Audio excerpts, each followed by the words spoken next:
नमस्ते मेरे प्यारे दोस्तों। आज मैं आपको सुनाऊंगी तेनालीराम की कहानी। अच्छा, तू माँ से भी मजाक करेगा। दोस्तों, कोई 600 वर्ष पुरानी बात है। विजयनगर का साम्राज्य सारी दुनिया में प्रसिद्ध था। उन दिनों भारत पर विदेशी आक्रमणों के कारण प्रजा बड़ी मुश्किलों में थी। हर जगह लोगों के दिलों में दुख, चिंता और गहरी उधेड़ बुन थी। पर विजयनगर के प्रतापी राजा कृष्णदेव राय की कुशल शासन व्यवस्था, न्यायप्रियता और प्रजावत्सलता के कारण वहां प्रजा बहुत खुश थी।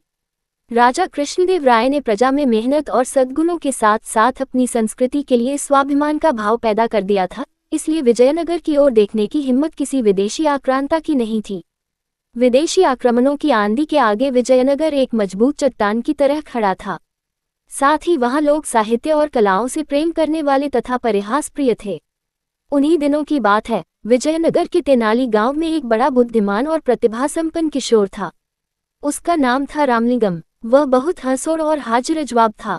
उसकी हास्यपूर्ण बातें और मजाक तेनाली गांव के लोगों को खूब आनंदित करते थे। रामलिंगम खुद ज्यादा हंसता नहीं था, पर धीरे से कोई ऐसी चतुराई की बात कहता कि सुनने वाले हंसते हंसते लोटपोट हो जाते।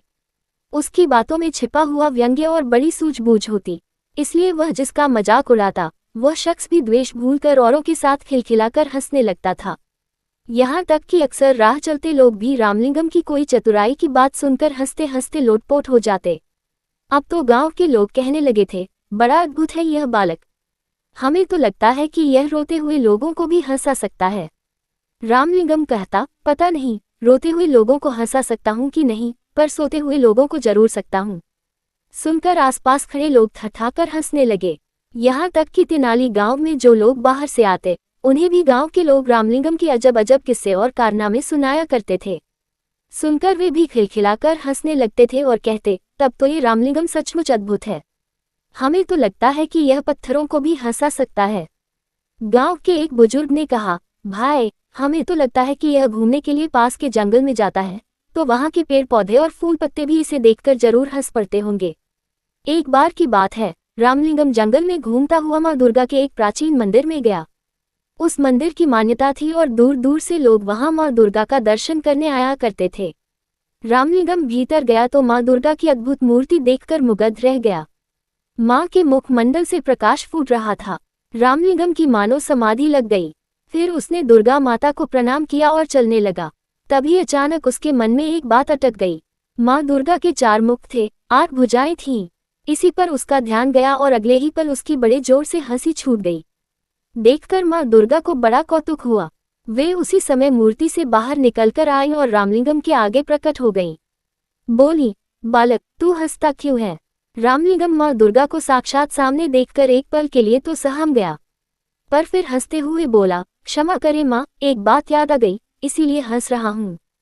कौन सी बात, बता तो भला, माँ दुर्गा ने पूछा। इस पर रामलिंगम ने हंसते हंसते जवाब दिया, माँ, मेरी तो सिर्फ एक ही नाक है, पर जब जुकाम हो जाता है तो मुझे बड़ी मुसीबत आती है। आपकी तो 4 मुख हैं और भुजाएं भी 8 हैं, तो जब जुकाम हो जाता होगा तो आपको और भी ज्यादा मुसीबत।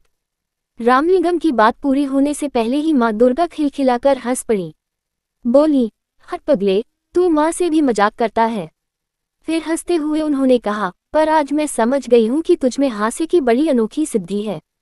अपनी इसी सूझबूझ और हास्य के बल पर तू नाम कमाएगा और बड़े बड़े काम करेगा। पर एक बात याद रख, अपनी इस हास्य वृत्ति का किसी को दुख देने के लिए प्रयोग मत करना। सबको हंसाना और दूसरों की भलाई के काम करना। जा, तू राजा कृष्णदेव राय के दरबार में जा, वही तेरी प्रतिभा का पूरा सम्मान करेंगे।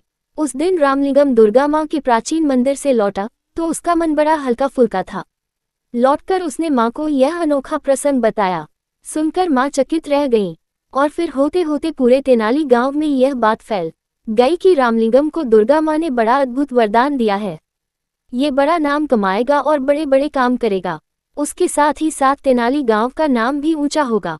धन्यवाद दोस्तों। वीडियो को लाइक करें और अपनी राय कमेंट बॉक्स में जरूर दें, और हाँ, चैनल को सब्सक्राइब भी कर लें ताकि आपको हमारे सारे अपडेट्स मिलते रहें।